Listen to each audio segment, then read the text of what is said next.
That's awesome. That's encouraging to hear that you had that support system, especially when you needed it. Yeah, which I didn't know that I had it. Oh, and then my sister, oh my gosh, oh my gosh, she was amazing. Really? She was amazing because the day, oh, and mind you, I had my surgery, like, that's another story itself, but I had my surgery the day before Thanksgiving. Oh, wow. Yeah, so I ended up spending the night, the Thanksgiving night at the hospital. Wow. And then I was like, and I told the people at work, I'm like, so are you guys gonna bring me a meal because I'm gonna be, in the hospital for Thanksgiving?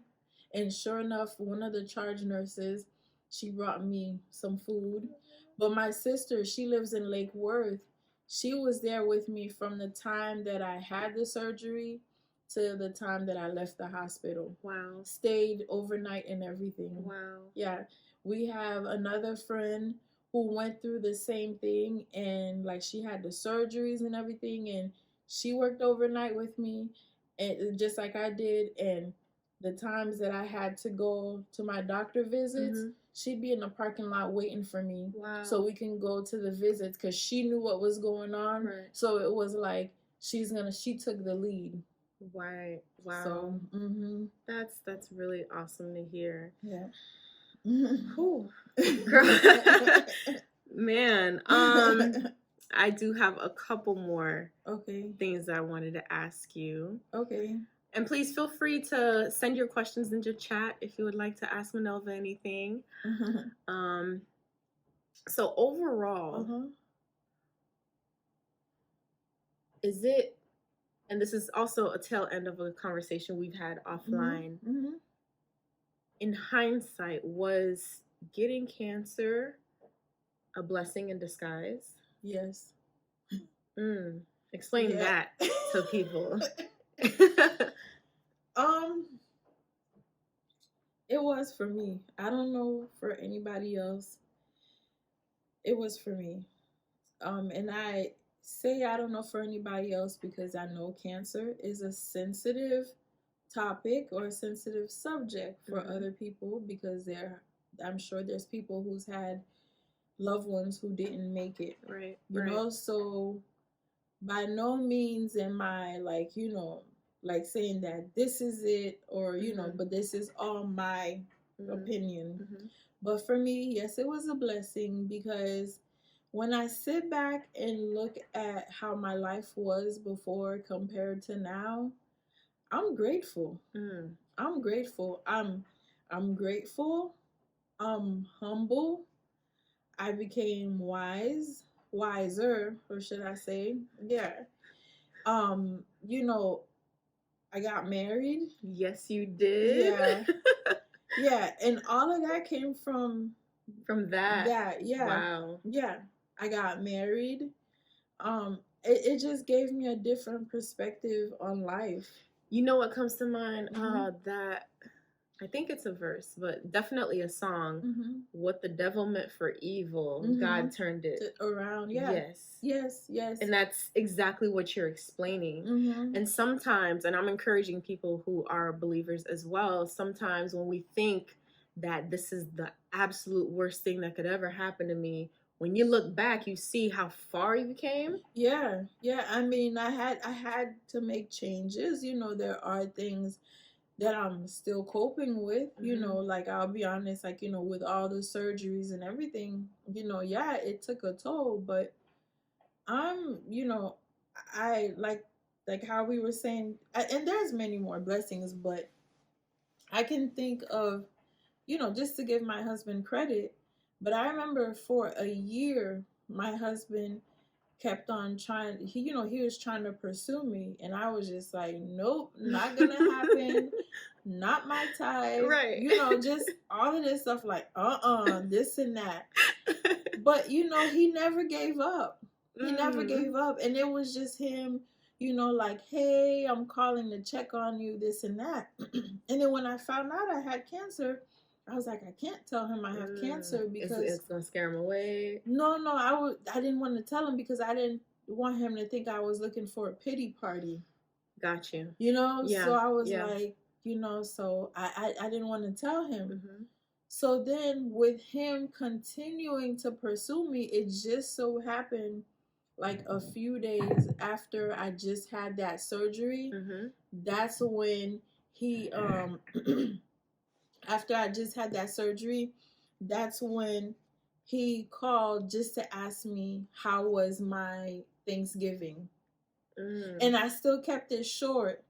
I still didn't tell him I had surgery, but he just kept on like asking all these, questions like, what did you do? Blah, blah, blah. So then finally I'm like, okay, I had surgery and, I found out I had breast cancer and I had surgery, blah, blah, blah. And then, and, we were still friends. And then finally, then he just came like, he was like, I know you're going through a tough time right now. Please let me please let me show you that I can be there for you. Wow. And I thought of it, I'm like, this is what every woman looks for. We say we want a man that says that they're gonna be there for us, or that wants to take care of us, and I said, okay. So this guy ended up going to my doctor visits with me. Wow. Yeah, and people thought he was my husband or boyfriend, and I'm like, no. And at that time, we were just like friends, not even dating or anything. Wow. Yeah. So, that turned into a blessing. I, with my job, I'm grateful for my job. I see my patients different. I'm sorry to cut you off. I wanted to ask you this. What was that dynamic of you having patients that were battling their own battle with cancer while you were going through that yourself? A lot of things were going through my mind. For example, one of them, I realized that like it gave me a sense of purpose. Okay. The fact that I was able to take care of people. Yes. But I also realized that, a lot of times we get it twisted. I realized that just because I'm in the medical field, it doesn't exempt me from getting sick, or it doesn't exempt me from being in the same position that they're in. So, it gave me a sense of purpose, and then it was more like I can look at it now, like when I see a patient going through something. Like, for example, I'll give you an example. Yesterday, I had a patient. He had a PICC line put in his arm, which is basically I don't know, IVs in his arm that goes directly to the heart. Okay. So, to receive medicine. And he was just saying, how when the tube was going through his chest, he felt it. And boom, the conversation started. And mind you, I had this guy for 2 nights, and I thought he was just like grumpy and mean and this and that. Yeah. But as soon as he said that, and I'm like, oh yeah, I understand exactly where you're coming from. Yes. And I was like, well, let me tell you what happened to me, Yes. And I told him I had the port. And when they took the port out, they don't put you under, you just go in the office and they supposedly put lidocaine, and then you can feel them cutting the tube. So you see how you're making faces. Yes. But with me and him, it was like, yeah. So I'm at a position now to relate. Yes. You know exactly what they're going through. Yep. Got you. Yeah. And I'm sure now they trust you even more, because I'm pretty sure, like my grandmother, she's a diabetic person, and she's always, in and out the hospitals, going through procedures, and she's always complaining about things. And I mean, she has every right to complain, because I can't relate. I really can't relate. I can't even begin to understand the amount of pain that you're in, the suffering that you're going through. So you are in a very unique position to be able to relate to them and be a testament, be a testimony, be someone to encourage them, to let them know, hey, this too shall pass. Because look at me, I was where you are at. Yep.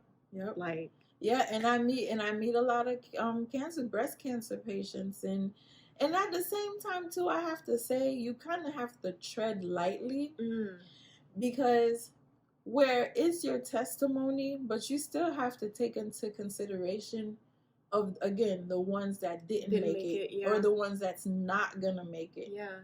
So it's almost like you being in the middle, you have to be able to connect, soul to soul. Yeah. I don't know if that makes sense. No, I get it. I get it. So you can be there for them, because I also came across patients where, they said they had cancer and this and that. So I'm like, yeah, I'm giving my testimony, this and that. And then I find out, and then, then later I'll have a conversation with the nurse. Oh, they're not going to make it. Or the cancer has spread. Yeah. So then I kind of feel bad. I'm like, man, because I'm like, because, and it's not that I feel bad about that, but when you give them the testimony, they feel like, oh, okay, well, you survived and I'm going to survive. You don't want to give them false hope. Exactly. Yeah. So you kind of have to tread lightly, where before, when it first happened, I was just like telling everybody, and I don't have no problem telling anybody. Wow. But now I just, right. You gauge and assess before you just say anything. Yeah. Or watch what I say. Right. Because even with someone where the cancer, it has spread, you can still find encouraging words to give them. Yeah, absolutely.